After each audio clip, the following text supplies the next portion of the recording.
নমস্কার বন্ধুরা, সুলতা হেসেলে আপনাদের সবাইকে স্বাগত। যখন আর বাঁধাকপি খেতে ভালো লাগবে না, তখন এইভাবে বাঁধাকপি রান্না করে দিলে সবাই দেখবেন চেটে পুটে খাবে। চলুন তাহলে রেসিপিটি শুরু করি। এখানে আমি দুখানা বড় বড় আলু নিয়ে নিয়েছি। আলুকে বড় বড় পিস করে নিয়েছি। প্রেসার কুকারে আমি আজকে রান্না করব। প্রেসার কুকার নিয়ে নিয়েছি। আর বাঁধাকপিটা দেখুন এরকম ছোট ছোট করে সরু সরু করে কেটে নিয়েছি। আর পরিষ্কার করে ধুয়েই কেটেছি। এবার প্রেসার কুকারে আমি প্রথমে বাঁধাকপিটা দিয়ে দেব। বাঁধাকপিগুলো পুরোটা আমি তুলে নিয়েছি প্রেসার কুকারে। তারপর বড় বড় করে কেটে রাখা আলুটা দিয়ে দিলাম। দিয়ে গ্যাসে বসিয়ে দিচ্ছি। তারপর স্বাদ মতো নুন দিয়ে দিচ্ছি। এরপর 1 গ্লাস জল দিয়ে দেব।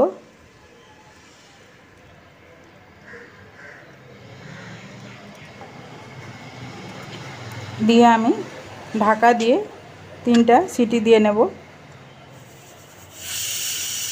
এটা আমার প্রথম সিটি হয়ে গেল, দ্বিতীয় সিটি হয়ে গেল।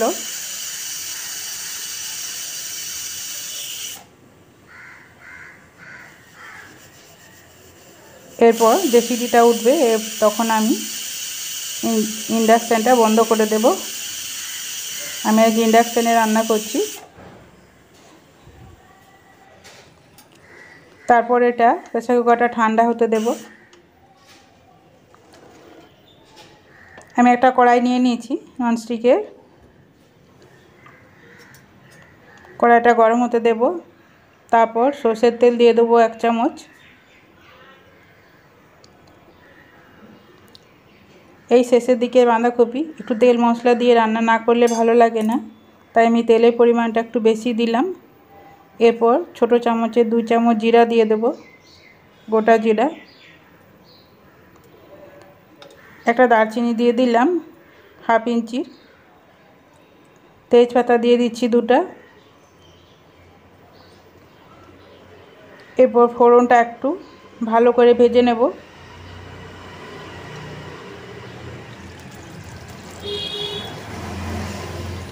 ফোড়নটা দেখুন ভাজা হয়ে গেছে।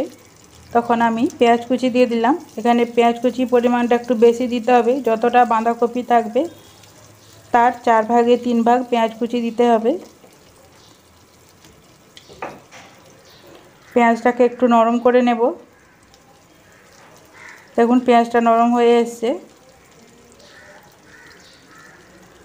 তারপর 4খানা মিডিয়াম সাইজের টমেটো কুচি দিয়ে দিলাম। টমেটোকেও কিছুক্ষণ নরম হতে দেব। এরপর আদা কুড়া দিয়ে দিচ্ছি 1 চামচ।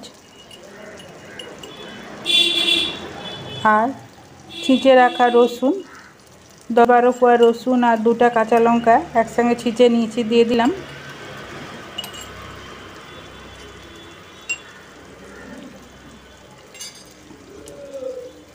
দিয়ে কিছুক্ষণ মশলাটা ভেজে নেব 1 মিনিট।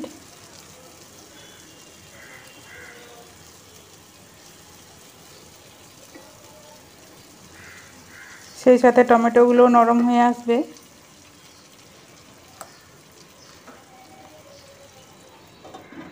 এরপর নরম হওয়ার জন্য আমি কিছুক্ষণ ঢেকে রেখে দিলাম।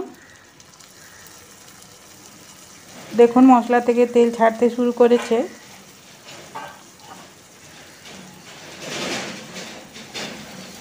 আবারও একটু ভালো করে মিশিয়ে নিই।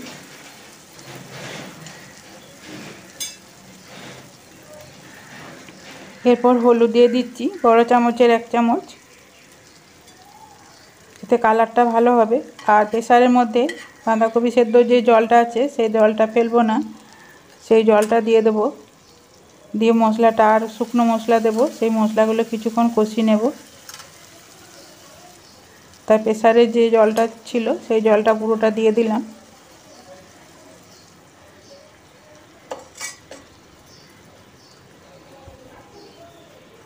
দিয়ে মশলাটা আরও কিছুক্ষণ ভেজে নেব।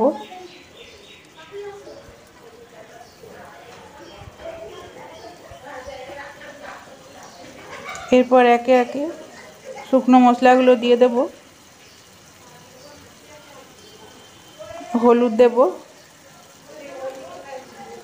ধনে গুঁড়ো দেব, ধনে গুঁড়ো একটু বেশি দেব, 1.5 চামচের মতন ধনে গুঁড়ো দেব।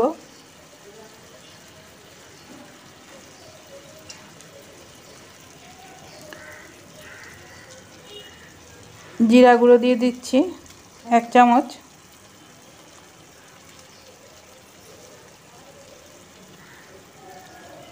এরপর কাশ্মীরি লঙ্কার গুঁড়ো দিচ্ছি 1.5 চামচ, এতে কালারটা ভালো আসবে। আর দিয়ে দিচ্ছি গরম মশলা ছোটো চামচের 1/2 চামচ।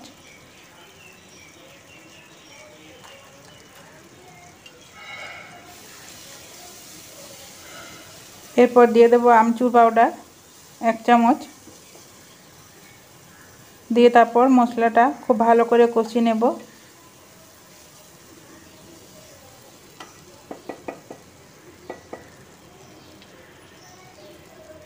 মশলাটা দেখুন সুন্দরভাবে কষানো হয়ে গেছে।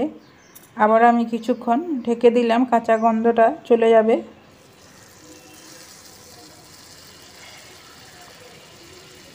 আর দেখুন সুন্দরভাবে মশলাটা কষানো হয়ে গেছে, আর মশলা থেকে কত সুন্দর তেলও ছেড়ে এসছে।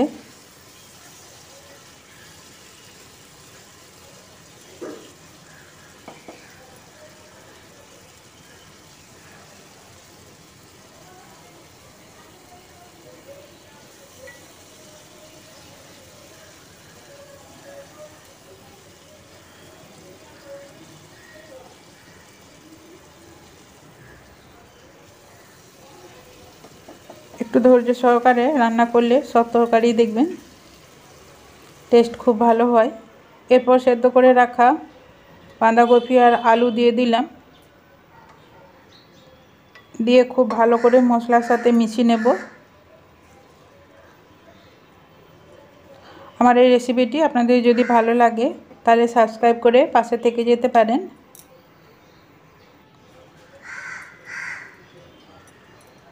ভালো করে মিশিয়ে নিয়েছি, আবারও নেড়ে নেড়ে ভালো করে মিশিয়ে নেব। এরপর যতটা পরিমাণ পেঁয়াজ কুচি দিয়েছিলাম ততটাই ধনেপাতা কুচি দিয়ে দিতে হবে।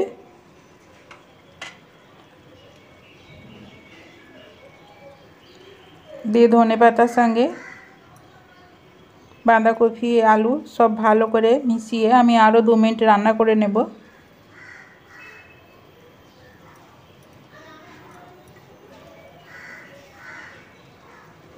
যেসব নতুন রাঁধুনিরা রান্না করছেন তারা যদি আমার ভিডিওটি দেখছেন তাহলে এইভাবে রান্না করবেন, দেখবেন খুব সুন্দর লাগবে আর খুব তাড়াতাড়ি হয়ে যাবে।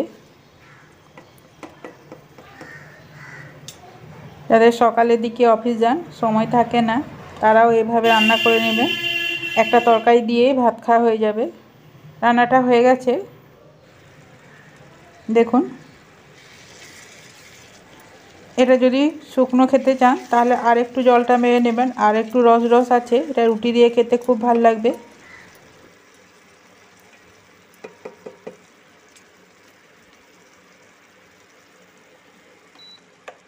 টিফিনের জন্য নিয়ে যাওয়া যাবে। এরপর ঢেকে দিচ্ছি, ঢেকে আমি কিছুক্ষণ রেস্টে রেখে দেব। এই যে দেখুন কত সুন্দর হয়েছে। আর চাইলে একটু মিষ্টি দিয়ে দিতে পারেন, কিংবা একটু ঝাল, এর উপর একটু ঝাল চিলি ফ্লেক্স ছড়িয়ে দিতে পারেন, তাহলে খুব খেতে ভালো লাগবে।